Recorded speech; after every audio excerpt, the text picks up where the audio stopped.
Vous avez sûrement déjà entendu cette phrase « donner, c'est aider ». Mais aujourd'hui, je vais vous révéler une vérité surprenante.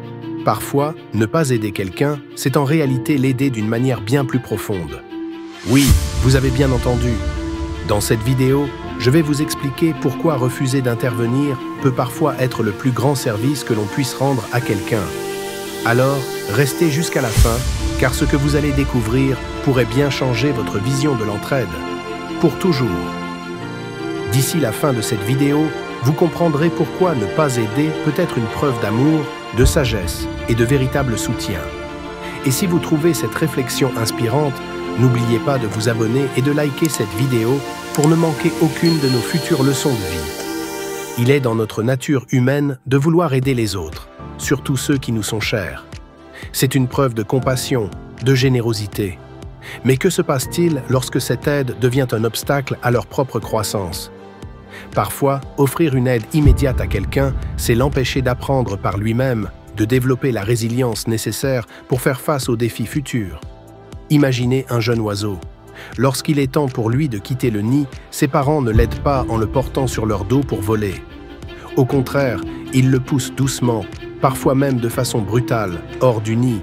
Cela peut sembler cruel, mais c'est en réalité un acte d'amour. Les parents savent que l'oiseau doit apprendre à utiliser ses propres ailes pour survivre. De la même manière, lorsque nous laissons quelqu'un affronter ses propres luttes, nous lui offrons l'opportunité de découvrir ses propres forces et d'évoluer. Cela ne signifie pas ignorer les besoins des autres ou les abandonner dans les moments difficiles. Il s'agit plutôt de reconnaître les situations où l'aide excessive peut nuire au développement de l'autonomie.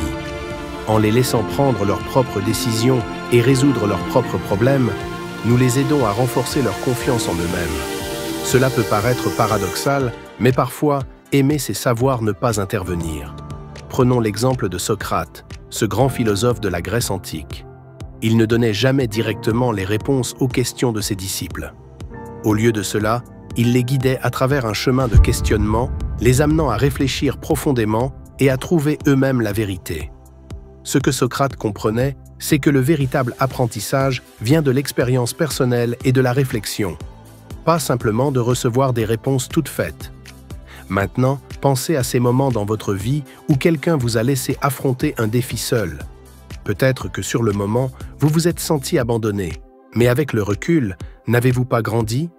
N'avez-vous pas appris quelque chose de précieux qui vous a aidé à devenir la personne que vous êtes aujourd'hui? Alors, la prochaine fois que vous vous trouvez face à quelqu'un qui traverse une épreuve, demandez-vous, en l'aidant immédiatement, suis-je vraiment en train de lui rendre service? Souvent, la meilleure aide que nous puissions offrir est d'avoir la sagesse de rester en retrait et de laisser cette personne découvrir ses propres forces. Si cette réflexion vous a inspiré, n'oubliez pas de liker cette vidéo, de vous abonner à la chaîne et d'activer la cloche pour recevoir toutes nos prochaines vidéos de motivation. Partagez vos expériences dans les commentaires et dites-nous si vous avez déjà vécu une situation où ne pas aider a finalement été la meilleure aide que vous pouviez offrir. À très bientôt pour de nouvelles leçons de vie inspirantes.